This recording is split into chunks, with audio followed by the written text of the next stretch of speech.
What's up, dears? Lehxra here. We are getting right back into Yakuza Kiss, so if you haven't seen the last episode, check out the card that's somewhere. Yeah. Okay, let's go.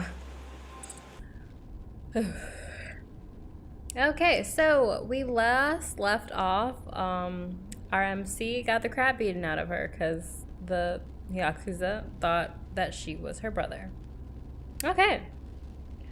Her eyes opened slowly, but immediately closed again as she almost drifted back into unconsciousness. She fought the sedative pull of sleep and struggled to open her eyes again. This time she was jolted wholly back into reality. She took a panicked breath and had to suppress a groan when she tried to move her body. Ugh. Everything hurts. Her stomach and ribs burned like they were on fire. She couldn't see the damage, but she knew it had to be bad. I hope my ribs are okay. She tried to take her mind off the pain and began to look around her. One thing though, this is really bugging me. No, not that. That. That. That. That. Wait, that.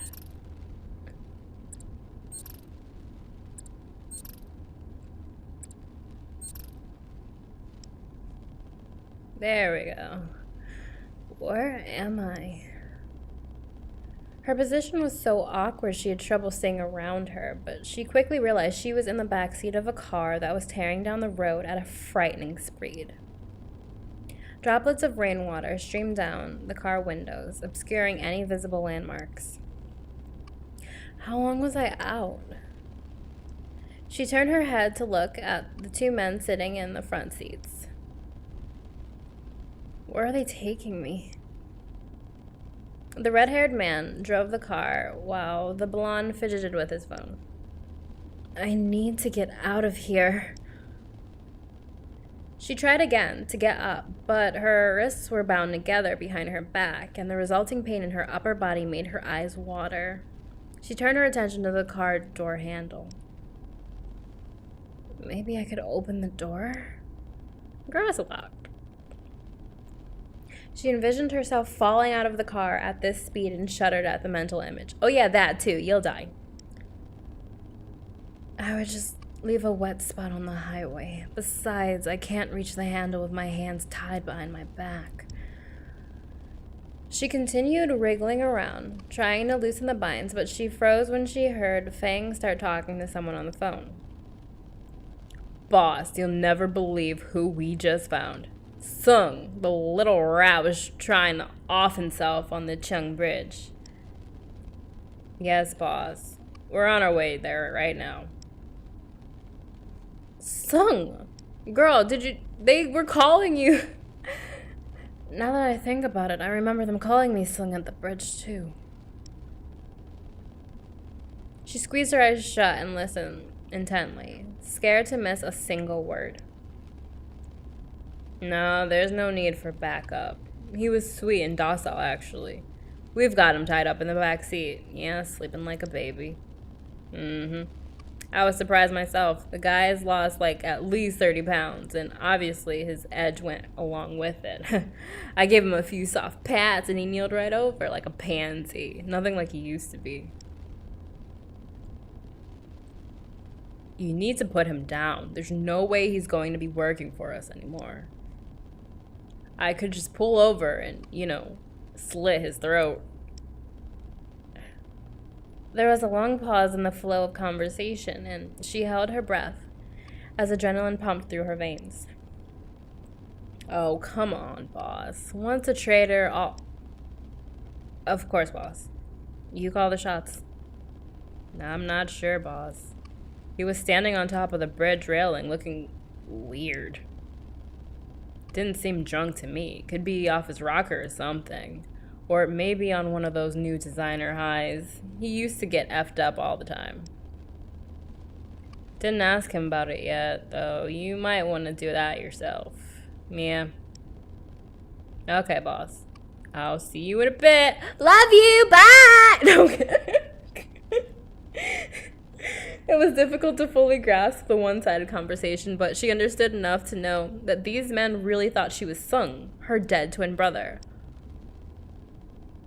Apparently, Sung had been working for these people for some time, and she had been completely unaware of it.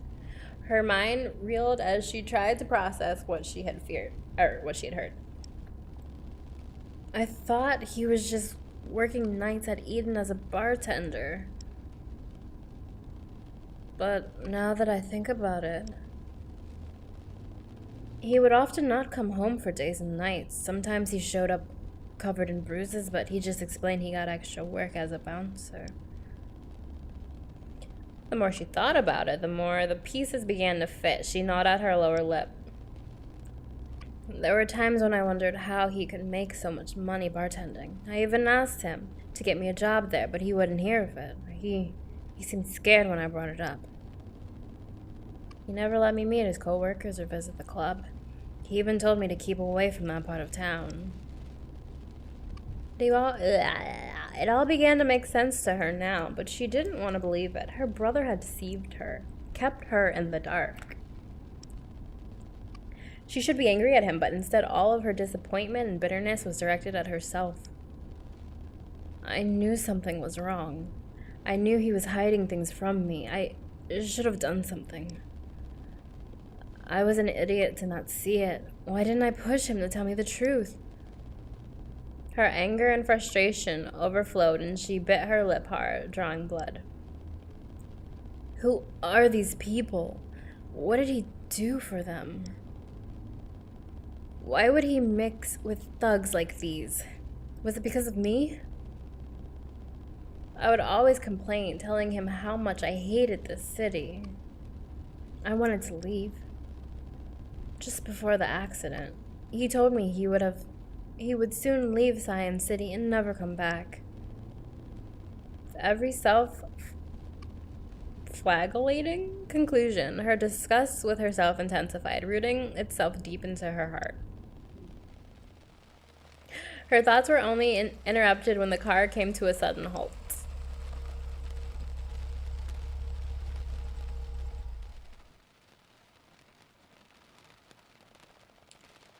She was still lying on her stomach, so she was unable to properly see out the windows. The men exited the car, and her body stiffened as the door next to her slid open. The smaller man appeared at the open door and peered down at her, his face filled with glee. Glad to see you're alive and kicking. I hope you enjoyed your nap. The scarred man grabbed her jacket and pulled her out of the car.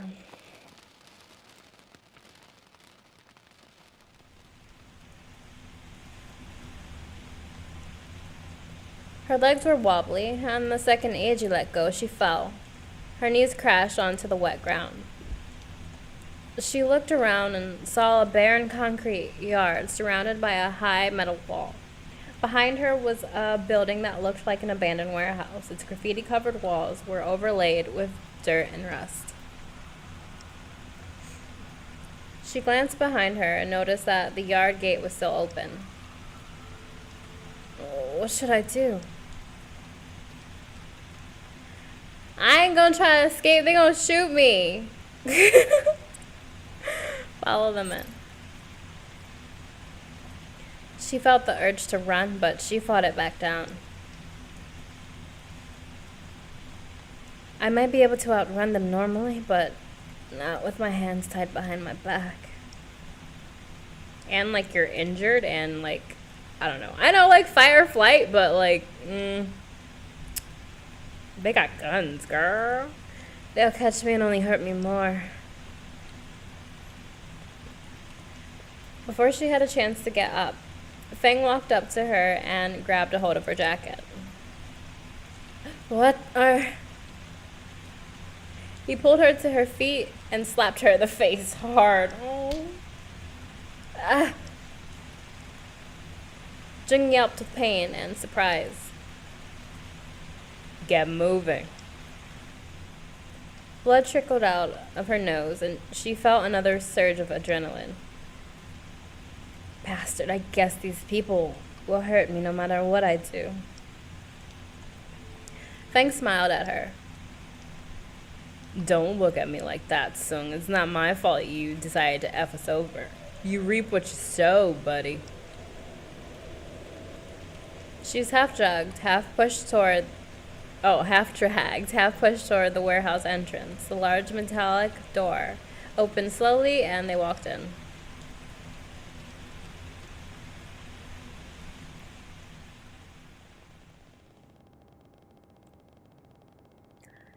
She quickly closed her eyes when bright fluorescent lights hit her eyes. When she finally opened her eyes again, she was stunned. They were in a large white lobby, fully decorated in a Is it just tinged green? Minimalist style. Everything around her looked new, clean, and expensive. The contrast between the exterior and interior has to be intentional. Seems to me they're trying to stave off attention. Her anxiety picked up a notch. She felt dizzy and feverish. Cold sweat dripped down her back. This isn't some simple gang of neighborhood hooligans. I'm officially effed. She was shoved forward unceremoniously. The blonde man led her to the center of the lobby and pushed her down onto one of the white leather sofas. Don't move. She sat still while Feng climbed up a staircase and knocked on a door. That door right there? At the top? A moment later, the door opened. A tall man wearing a dark green suit greeted Feng and descended the staircase.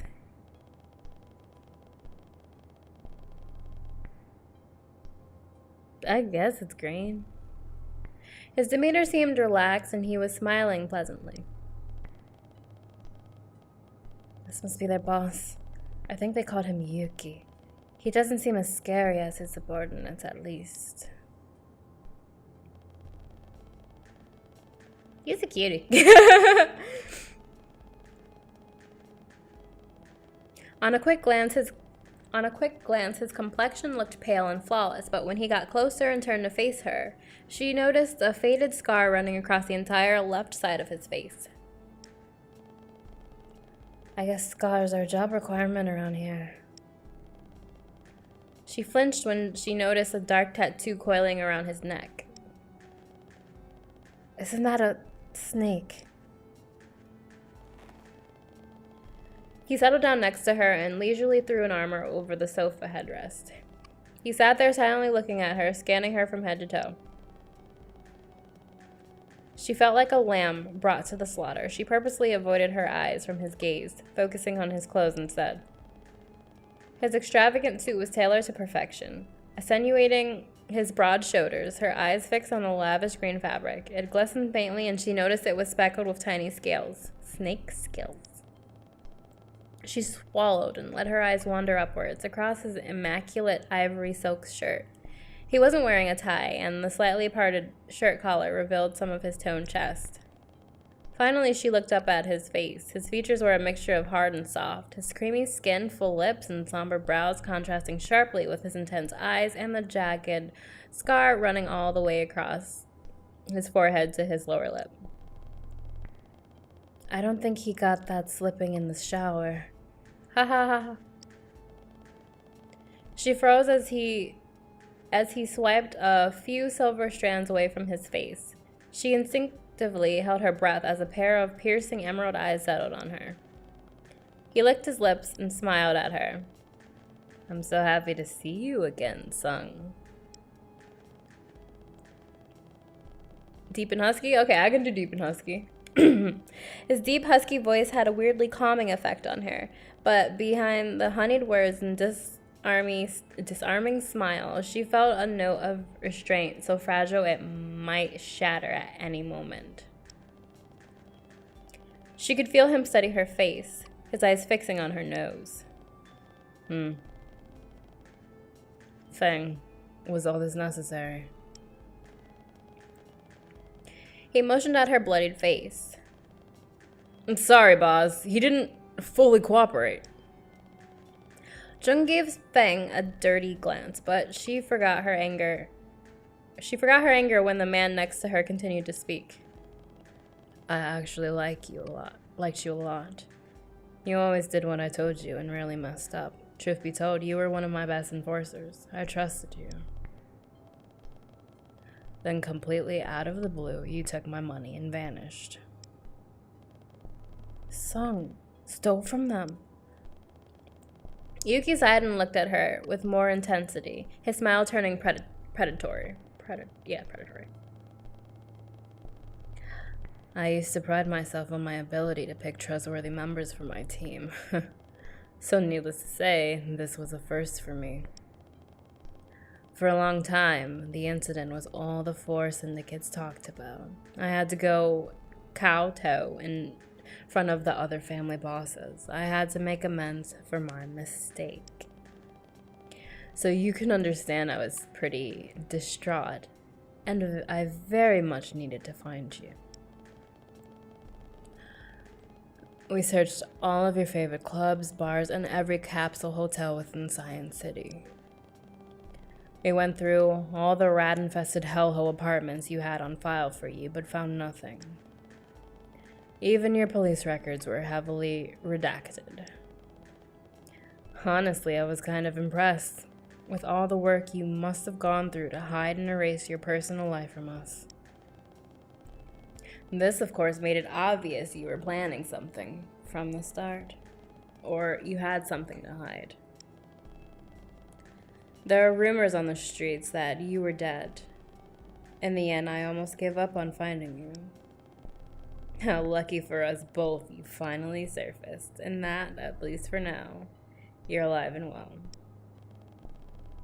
She was still looking away, but she felt his eyes on her, making her heart beat erratically. She could now sense the open malice exuding from him and something else, something she couldn't recognize. She bit her bottom lip and tried to stay as still as possible. Now, why won't you tell me why you decided to betray us? Jung looked up to face his green eyes. What should I say?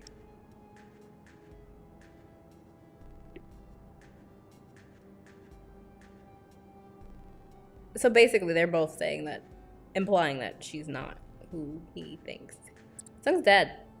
But then if I say that, he'll be like, oh, the old Sung? I don't know. Sung's dead. Her head felt like it was about to split. She tried to ignore the sharp throbbing pain in her temples and come up with a sensible answer. Maybe I should just tell him the truth. She squeezed her eyes shut for a moment, trying to organize her thoughts. She began to talk, bracing for whatever came next. I'm not Sung. He's dead. Jung barely managed to start the sentence when Fang lunged at her and punched her in the face. How stupid do you think we are? Does she not sound girly at all? Like, does she not sound like she's a female? Or did they have the same voice too? Her head snapped back as the forceful blow almost took her head off. She slumped down on the sofa on top of her bound hands. Her lower lip was torn and blood dripped down her chin. The world around her spun out of control and black stars filled her vision. I can't black out. Yuki looked her over, his fingers gripping the sofa fabric as he frowned. There's no need for that thing. Leave the room. You too, Eiji. Feng glared at Jung in frustration. Yuki, he's playing us for fools. You've got to... Feng instantly shut up when Yuki glanced at him and raised a dismissive hand. Get out. His tone was cold, dripping with anger. Yeah, like, he keeps questioning him, like, let the boss do his thing, bruh. Feng and Eiji looked at each other, filled with disappointment, but they quickly disappeared through one of the doors. She was surprised by their meek reactions. That was more than just work hierarchy. They're scared of him. Jung lay on the sofa coughing, blood oozing from her nose and mouth. They were alone in the room. She felt his gaze on her again.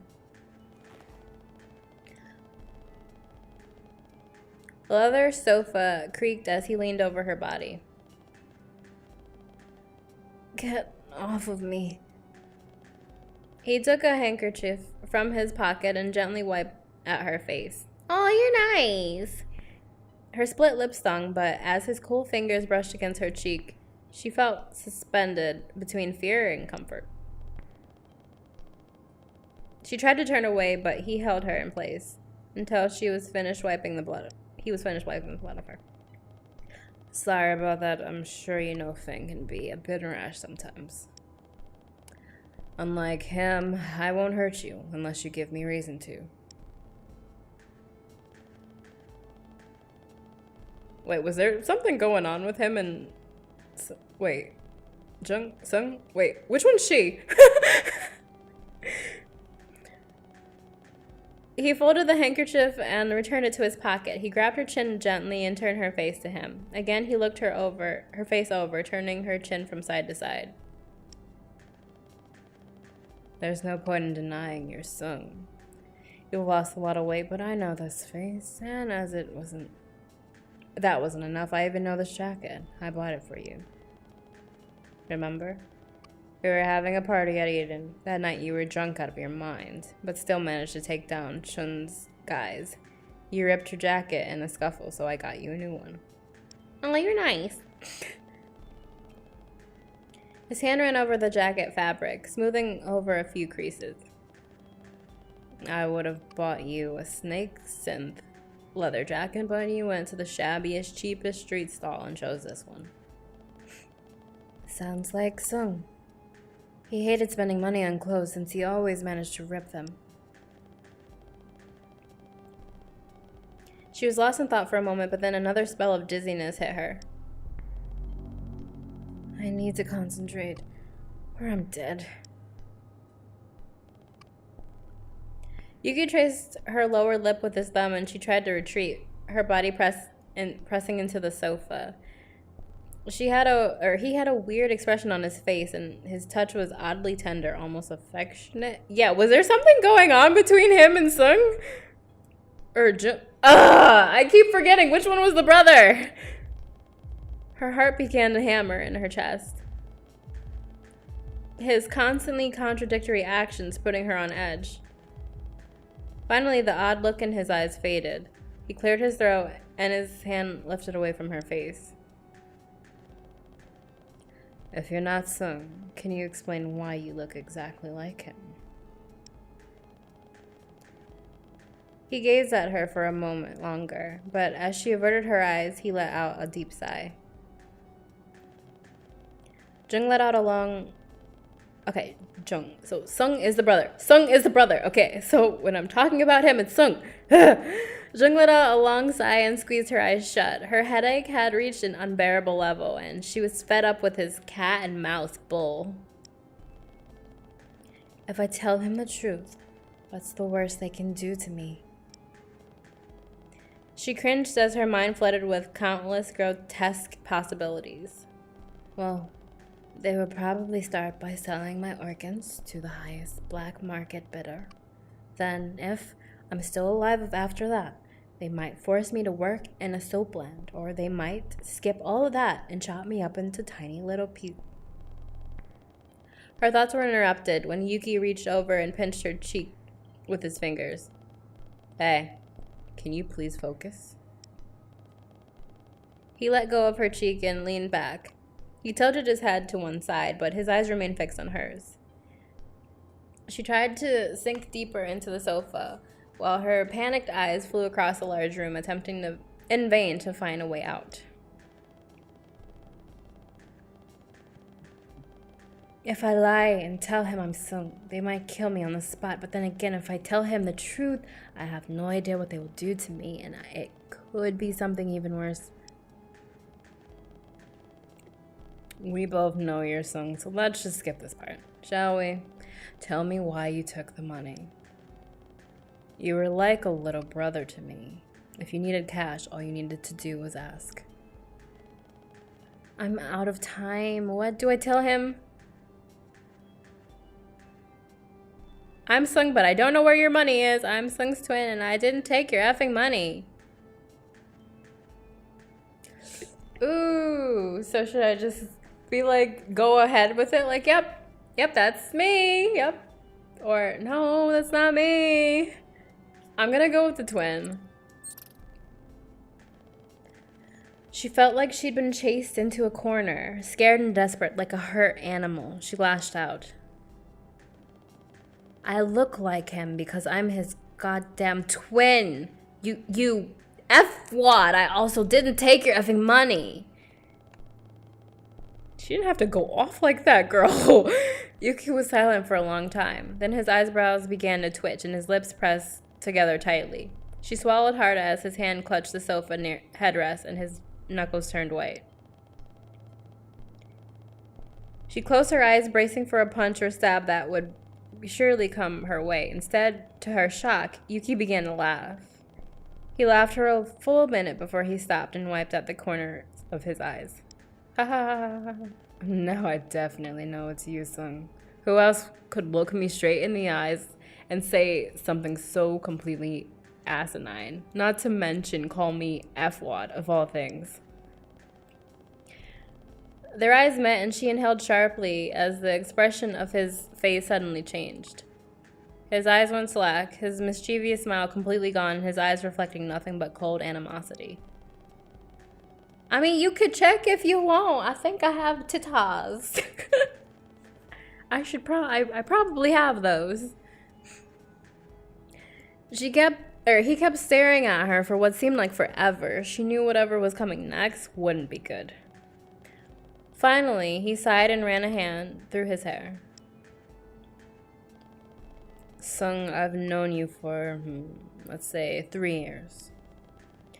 You know who I am. Stop playing these useless little games or I will have to hurt you.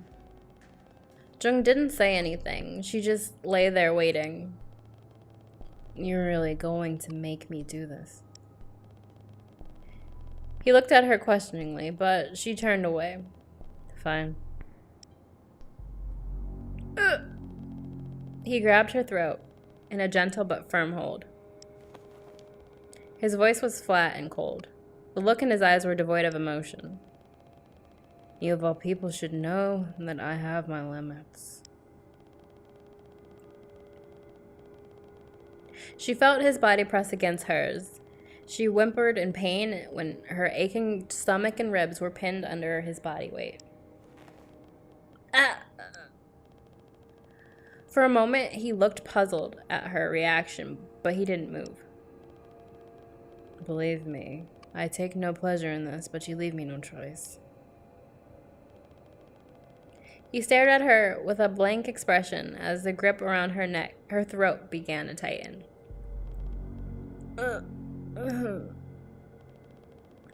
Jung gasped and stared into his eyes. I don't want to do this, but not answering my questions, lying, always has consequences. Her heart beat so fast she felt lightheaded. Her rapid pulse throbbed against the fingers sinking into her skin. It was getting hard to breathe, and her fear was turning into full-blown panic. I need to do something. Why did you take the money, Sung? Did someone put you up to it? Her mind was racing, trying to find a way out. I need you to tell me.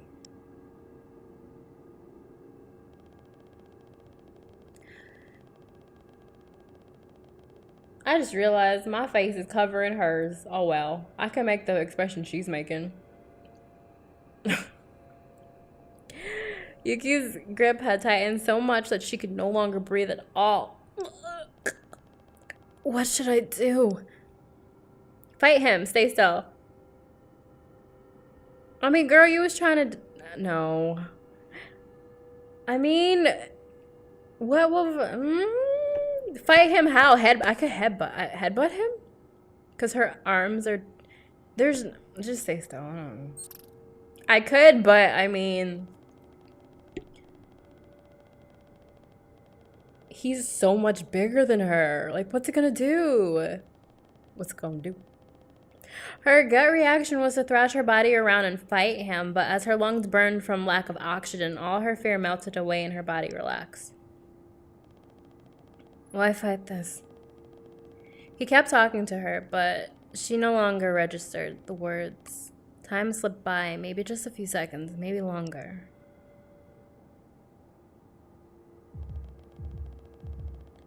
As her vision was fading into black, she locked eyes with him in a wide-eyed, glassy stare. Come on, just talk. No money is worth dying for, now is it? Jung didn't even hear him. She was completely lost in the darkest recesses of her mind. She kept staring in Yuki's direction, but she couldn't see him anymore. Instead, she saw her brother reaching out to her. She smiled at him longingly, secure in the knowledge that very soon she would be able to hold him close again. Yuki's face went blank with confusion when he saw her staring at him with a beaming smile of content. Oh, ish. I think I broke him. Sung.exe is crashed. Right then, her body went completely limp in his hands and her eyes fluttered closed.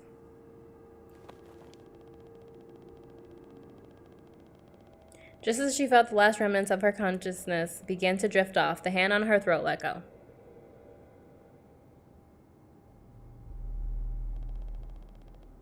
Yuki leaned away, looking down at her with indecision. Her face had an unhealthy pallor, and her forehead was covered in tiny beads of sweat.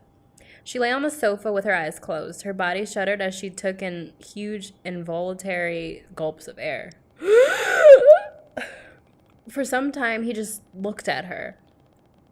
Her shallow and rushed breaths the only sound in the room. I think I remember now why I initially wanted to recruit you. You're completely nuts, never willing to back down, not even an inch. I'm not sure if it's stupidity or balls, but either way, I like it. Wait, so should I choose the other option? Because everything that I'm choosing is just like, it's just like you. Haha, I know it's you. Should I just choose the ones that are like not? Right?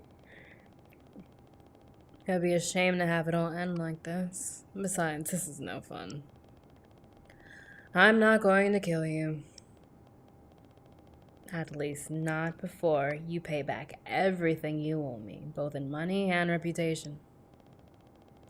Jung opened her eyes, but she wouldn't look at Yuki. Her body had burned through the rest of her adrenaline reserves, leaving her shaky and completely drained. Yuki got up from the sofa and forcefully massaged his hand. Fang, get over here. The large man burst back into the lobby, obviously surprised to see Jung still in one piece. Take him to the bottom floor and give him one of the rooms. Fang was unable to contain his shock. Yuki, you can't be serious. This traitor deserves to have the itch kicked out of him. You keep doing this, Fang. You gonna get your ass kicked. Yuki sighed in exasperation. Fang, calm down. Yuki looked over at Jung and pulled her off the sofa. He lifted her shirt up to reveal her stomach. Lift it up a little more! Lift it up a little more, though! And then you'll... a little more! Then you'll be like, wait, you have boobs. Please. He turned her around, inspecting the damage. Her exposed skin was bruised and discolored all over. I think you've already adequately kicked the ish out of him. Well, at least let me cut off a few pieces. I promise I won't kill him. He needs to pay for disrespecting us, for disrespecting you. Yuki let her shirt drop down. No! Lift it up some more! He rubbed at his chin in contemplation, brushing a thumb over the scar running across his upper lip. I appreciate the sentiment, Feng. But I've had a nice chat with Sung. He's going to do whatever it takes to pay us back, and I think he'll be of more use to us with all his limbs still attached. He glanced at her with a smile. Isn't that right, son? She didn't reply, so he grabbed her shoulders and turned her to face him. He leaned in to stare directly into her eyes. Jung looked right back at him, but she was unable to read his expression. His eyes, there's something strange about them. For a moment, she was transfixed by his gaze, but when the grip on her shoulders became painfully tight, she snapped out of it. Sure. Her lifeless voice was filled with surrender. Yuki slipped a hand inside his suit jacket, and retrieved the switchblade. Jung stiffened a little when she heard a click, and a sharp, serrated blade popped out.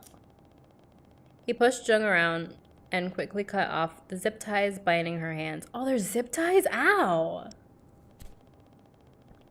Feng will show you to your room. You will start working first thing tomorrow morning, so I suggest you get some rest. With those parting words, Yuki returned up the staircase and exited the lobby. Jung felt empty. She had cheated death twice today, but she felt no relation, just numbing defeat. She knew that again the small, sick voice inside of her had wanted him to finish the job. She had even tried to provoke him. She looked down at her wrists where the zip ties had left angry red marks, when she glanced back up and saw a disgusted Fang glowering at her. Let's go.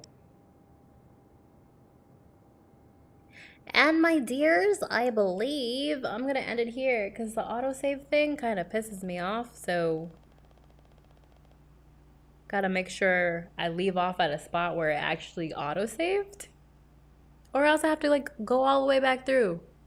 Which, like, I've done for the past couple of times. So, anyway, that's it today for Yakuza Kiss. It's getting, like, really good now. I'm so pissed off, though. Like, bruh, you lifted it up. Lift it up just a little more and notice that there's something there, kind of. Something there. There's something. Hey, why do you have boobs? You have breastises. Why do you have those? Huh, maybe you were telling the truth. Like, I need... but yeah, she's just gonna go along parading as her brother. It's cool. So yeah, if you're enjoying Yakuza Kiss, make sure to like, comment, subscribe if it so pleases you, if you want to do so, and I shall see you again tomorrow. Yeah, tomorrow. You heard that, tomorrow. Okay, bye dears.